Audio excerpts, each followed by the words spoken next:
अस्सलाम वालेकुम। उम्मीद है आप खैरियत से होंगे।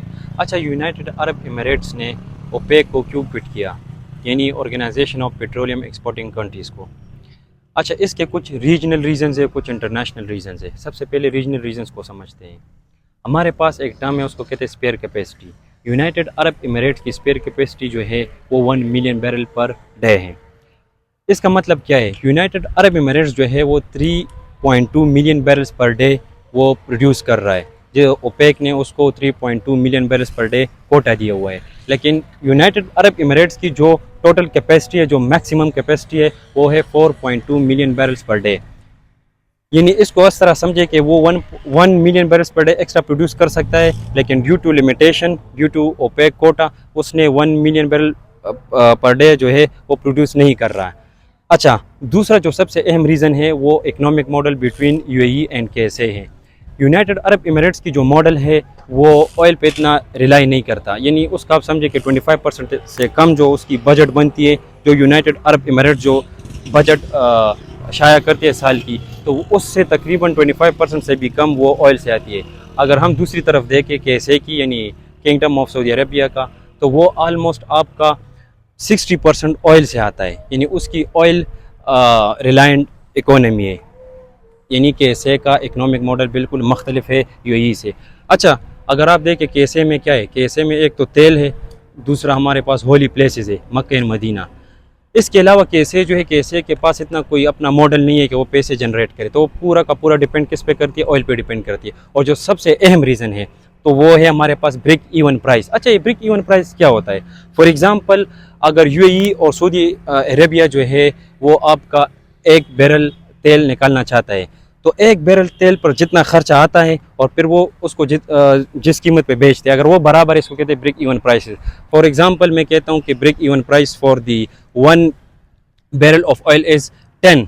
अगर एक्सट्रैक्शन पर $10, अगर एक्सट्रैक्शन पर $10 खर्चा आता है और आप उसको फिर बेचते भी $10 पर, एक बैरल को $10 पर बेचते हो, तो इसका मतलब है कि ब्रेक इवन प्राइस इज़ $10। लेकिन इसमें मसला क्या है?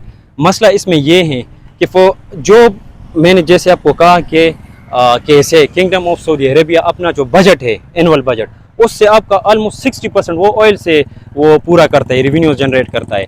तो सऊदी अरब जो है वो सिर्फ ऑयल पे डिपेंड है। तो प्राइस को ज़्यादा करने के लिए वो क्या करते हैं, असल में वो कहते हैं कि उसका जो एक बैरल तेल है वो 80 पे बिक जाए। अगर 80 पे वो भेजेंगे, 80 या 90 पर, तो तब जाके उसका बजट जो है वो कंप्लीट होगा, यानी रेवेन्यू जनरेट होगा।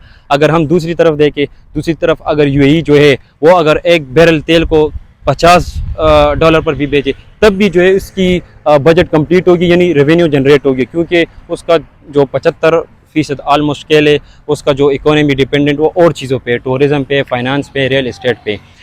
एक तो ये मसला हो गया। इसके अलावा हमने रिसेंटली देखा है कि यूनाइटेड अरब एमिरेट्स जो है यमन में और इसके अलावा सूडान में सऊदी अरेबिया के ख़िलाफ़ जो है पॉलिसी इख्तियार कर रही है, क्योंकि United states of America middle east में यूएई को एक रीजनल पावर बनाना चाहता है और सऊदी अरेबिया से थोड़ा सा दूर जाना चाहता है। अच्छा, ये 3 रीज़न्स थे। इसके अलावा जो सबसे अहम रीज़न है और वो है हमारे पास लिक्विडिटी। ये लिक्विडिटी क्या है? लिक्विडिटी ये है कि यूनाइटेड अरब एमिरेट के साथ जो है बहुत ज़्यादा रिसोर्सेज है, लेकिन वो पैसों में कन्वर्ट नहीं हुए हैं। उसको पैसों में कन्वर्ट करोगे तो उसका प्रॉब्लम हल हो जाएगा, क्योंकि यूनाइटेड अरब एमिरेट्स ने कहा है कि हम जल्द ही अपना पूरा इकोनॉमी को तेल से डाइवर्ट कर रहे हैं टेक्नोलॉजी की तरफ, और उनको पैसों की ज़रूरत है। तो इसलिए यूएई चाहता है कि वो जल्द से जल्द तेल निकाले, और उसने यूएई ने यह भी कहा है कि वो 2027 तक आलमोस्ट वो 5 मिलियन बैरल्स पर डे वो तेल निकालेगा, 5 मिलियन बैरल्स पर डे। तो ये भी एक रीज़न है। अगर हम इंटरनेशनल रीजंस को देखें, तो इससे पहले दुनिया में जो प्राइस सेट करता था तेल की, तो वो 7 सिस्टर्स थे। 7 सिस्टर्स क्या है? ये 7 कंपनियाँ थी, जिसमें एक्सॉन आपका हो गया, शेल कंपनी हो गई, बीपी हो गई, गल्फ ऑयल, ये डिफरेंट मुख्तलिफ कंपनीज थी। ये ऑयल प्राइस को सेट करती थी। ऑयल प्राइस को किस तरह सेट करती थी? क्योंकि पूरे दुनिया में इनका तेल पे कब्जा था, तो जब ये सप्लाई तेल का करता है, जितना डिमांड होता है और जितना ये सप्लाई करता है, तो ये प्राइस डिटरमिन करता है। अगर ज़्यादा सप्लाई होगी तो फिर डिमांड कम है, तो आलमोस्ट समझो कि प्राइस बिल्कुल नीचे जाएगी, कम होगी, तो ये भी एक रीज़न थी। इसके मुकाबले में ओपेक बना था, ओपेक 1960 में बना था और 5 कंट्रीज़ ने इसको बनाया था, जिसमें Iran, Iraq, Kuwait, Venezuela and Saudi Arabia, ये ममालिक शामिल थे। अच्छा, लेकिन इसके मुकाबले में फिर अमेरिका ने एक और एजेंसी बना डाली जिसका नाम है इंटरनेशनल एनर्जी एजेंसी।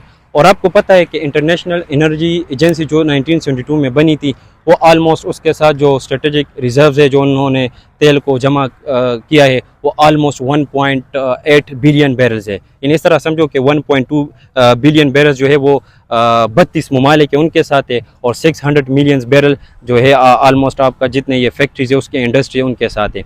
अच्छा, रिसेंटली जब अपना ये हॉर्मज़ बंद होगा, ईरान ने इसको बंद कर दिया, तो अमेरिका ने 400 मिलियन बैरल जो है वो इंटरनेशनल मार्केट में जारी कर दिए। वो तेल को मार्केट में उन्होंने सेल करना शुरू कर दिया, क्योंकि जो प्राइस है उसको कंट्रोल करे। तो एक्चुअली अमेरिका जो है वो क्या कर रहे हैं, वो कहते हैं कि प्राइस को मैं सेट करूँगा, क्योंकि हमारे पास जो चाइनीज़ है, रशियन है, तो उनको जो है एनर्जी चाहिए, ऑयल चाहिए, और अमेरिका कहते हैं कि प्राइस को मैं सेट करूँगा। तो ये सब जो पूरा खेल जो है ये इस वजह से है। इन सिंपल वर्ड्स, यूएई और केएसए के दरमियान जो झगड़ा है, अगर वो ओपेक का हो, अगर वो पॉलिटिकल हो, अगर वो इकोनॉमिक हो, इकोनॉमिक मॉडल का हो, जो भी हो, वो सिंपल जो है अमेरिका यूएई को रीजनल पावर बनाना चाहता है।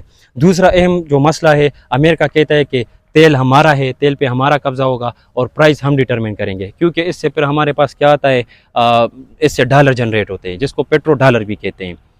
तो आज के लिए इतना ही, शुक्रिया।